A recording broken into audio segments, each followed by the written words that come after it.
Malam ini Abuya dipersiju sebagai wali agama Aceh dan kehormatan ini diberikan oleh PA dan KPA beberapa waktu yang lalu. Di Aceh juga ada Jatman, jaringan tarikat Muktabarah itu yang diketuai oleh Habib Lutfi, Jatman Aceh, yang saat ini saya sebagai ketuanya juga memberikan ucapan selamat kepada Abuya atas anugerah yang bersejarah itu. Semoga ini ada manfaatnya.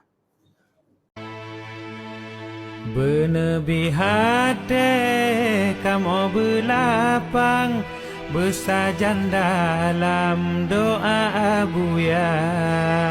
Benebi kamu dalam keberkahan, bersajan wali agama.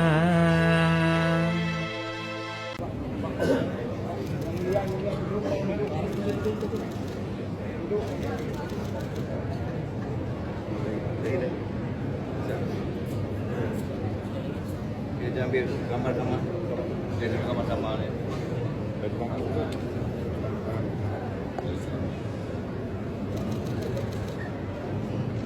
Dari wartawan dia ambil gambar. Wartawan. Jemaah ketahui semua bahwa di Provinsi Aceh juga ada pengurus Idarah Gusdok Jamiyah Al-Marifat Al-Tabarah Al-Nabiya atau Jamban yang di Provinsi Aceh ada pengurusnya. Terima kasih kami sampaikan kepada bagaimana ayah ulun tuan. Ayah ulun tuan Abuya Muhyiddin Wali. Ikanlah Abu ulun tuan jamaah MPTT itu tak bisa diikut. Maka ikanlah Abuya Jamal pakcik ulun tuan lagi nyanci. Jamaah MPTT tak bisa diikut. Ikanlah adik Wanyan Lom Abuya Nasir Wali, maka Abuya Nasir Wali ikan jamaah MPTT tak bisa diikut. Jadi baik bengih balun tengok.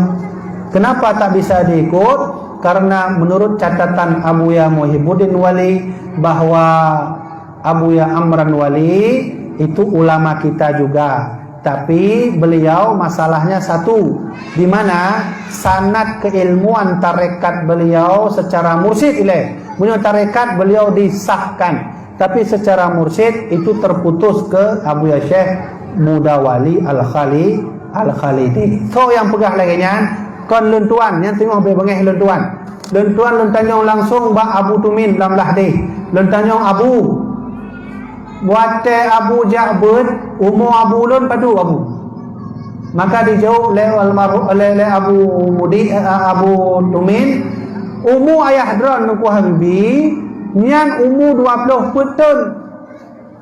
Ada Abuya Mudawali yang karab mentemai habis ilmu Abuya Mudawali adalah Abuya Muhyiddin. Maka lentanyong masanya Abuya Amran pada umurnya. Abuya Amran umur mantang betul. Berarti ubi anaknya lah. Nya numiknya. Nya ubi anaknya nya mantang masa Abuya Amran dengan Abuya Mudawali. Maka ikanlah almarhum Abuya Mudawali. Singah munyohana lun tuan le. Ikanlah Abuya Mudawali. Munyohana lun le, maka ikutilah anak lun yang bernama Muhyiddin. Nyan wasiat Abuya Mudawali.